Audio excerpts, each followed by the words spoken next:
I would like you to welcome the authorities who are with us today, same ones that managed the efforts devoted to make this event happen. Mrs. Susan Bryan Story,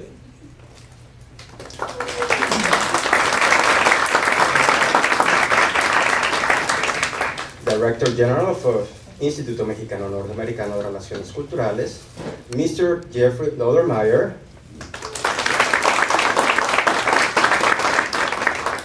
U.S. Consul in Monterey for Education, Press, and Culture, Mr. Lenin Salazar,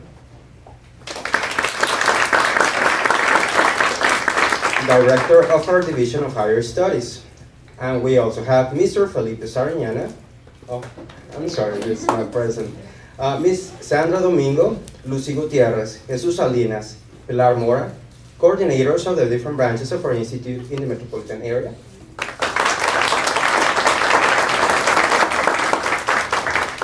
And Mr. Felipe Martinez, coordinator of development and special projects.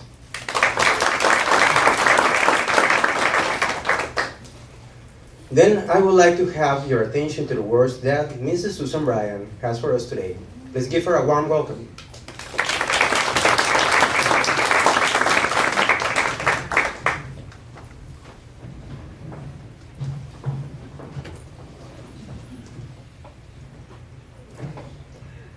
Good afternoon. Okay, education is the most powerful weapon which you can use to change the world. At least that's what Nelson Mandela said, and I think we can all agree with that. Good afternoon. It's my pleasure to welcome you to Relaciones Culturales for our 2016 teacher seminar entitled Teaching English for Learning, Leading the Path to Excellence. As many of you know, the mission at Relaciones Culturales is to provide our community with tools that will in turn help individuals to help and improve their conditions around them for their own benefit and for that of their families and others in their community, as well as the planet in general. This is done by organizing and carrying out activities in the performing arts, fine arts, through clubs, courses, and a maker space with robotics and 3D printing in our Benjamin Franklin Library, even during the summer, with conferences, classes in English and Spanish as foreign languages, tutoring sessions, and our bachelor's and master's degree programs, and also the cultural programs that correspond to these in the Division of Higher Studies. All of these efforts are in direct connection with our determination to promote opportunities for teachers and other professionals in our region, and for them to become better at what they do, with the ultimate goal of inspiring students, our country's future. Confucius once said that education breeds confidence, confidence breeds hope, hope breeds peace. We understand that Mexico and the world in general are going through some tough times right now. Had a lot happen lately. The economy is not at its highest point in many parts of the world. War and violence at least seem to prevail around the globe, and communication among people, in spite of all the advances in information technology, seem to break down with such ease, especially on the personal level, not only between governments or governments and people, but also within our very own families. As we make the effort to educate people by teaching English, let's also try to promote peaceful communication in the various skills being taught, eliminating aggressiveness whenever possible. Just like Nelson Mandela, I believe that education is a very powerful weapon that helps us address our daily issues with confidence, and it provides our countries with greater possibilities of success. I thank all of you for being here today. You're part of an army of teachers whose desire is to continuously learn and improve, and all of that will redound in helping your students, our communities, and ultimately our world. A Tibetan proverb says that a child without education is like a bird without wings. I invite you to enjoy life and take all the opportunities that come your way and reinvent yourself every day, and perhaps more importantly, enable your students to fly. Thank you very much.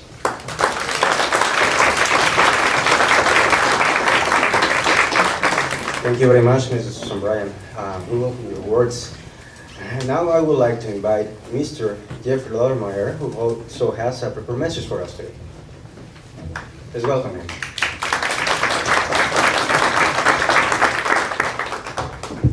very much. Good afternoon, everyone.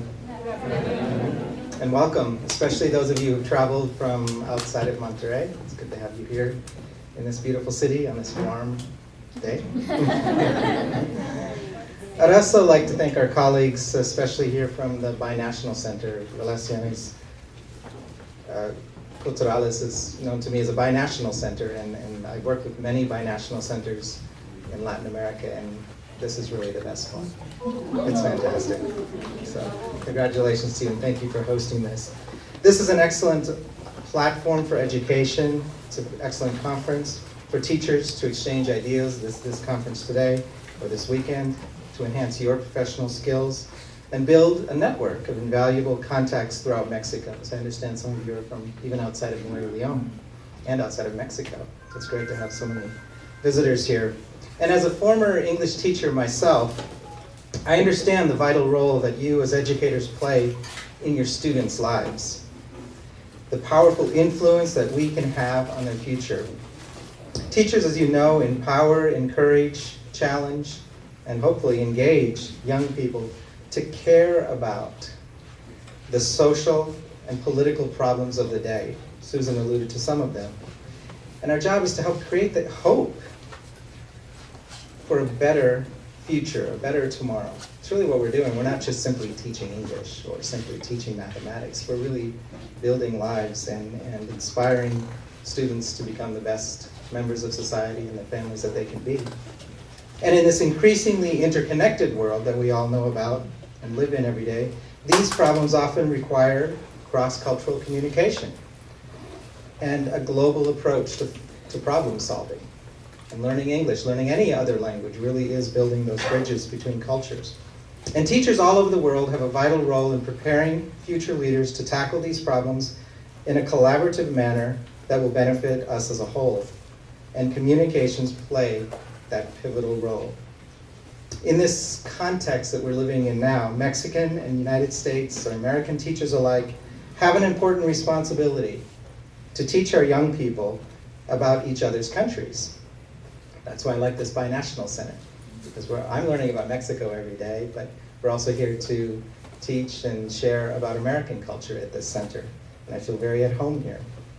Knowing how to speak to your counterpart's language and understanding their culture are fundamental factors that build trust, reduce misunderstandings, and contribute to the enduring relationship between.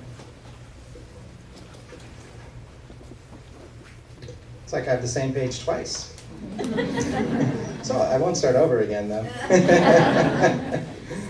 and I'll continue here. Promoting and learning and teaching of American English in particular around the world is in fact an integral part of the Department of State's policy.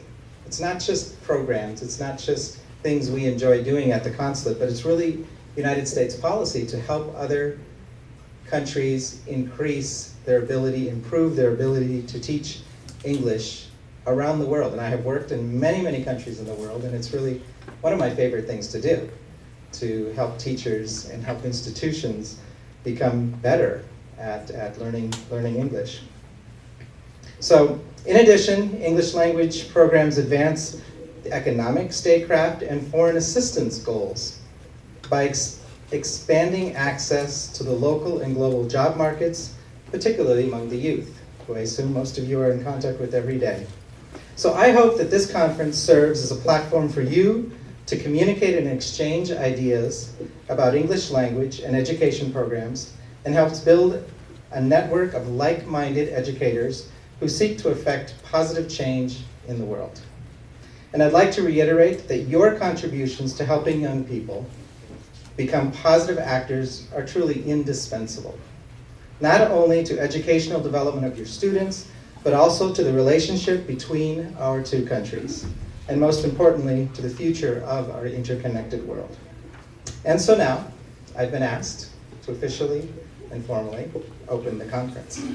So with these words, today, Friday, July 8th, I declare the 2016 Teacher Seminar Teaching for Learning, Leading the Path to Excellence, formally inaugurated. Have a wonderful day. Thank you very much, Mr. Lavermeyer. We appreciate your words, your encouraging words. And well, now, before we begin with our first talk of the day, I would like you to thank the presiding committee for being with us here today. We understand that your agendas are pretty busy, so please give them a heartfelt applause to the presiding committee of this event.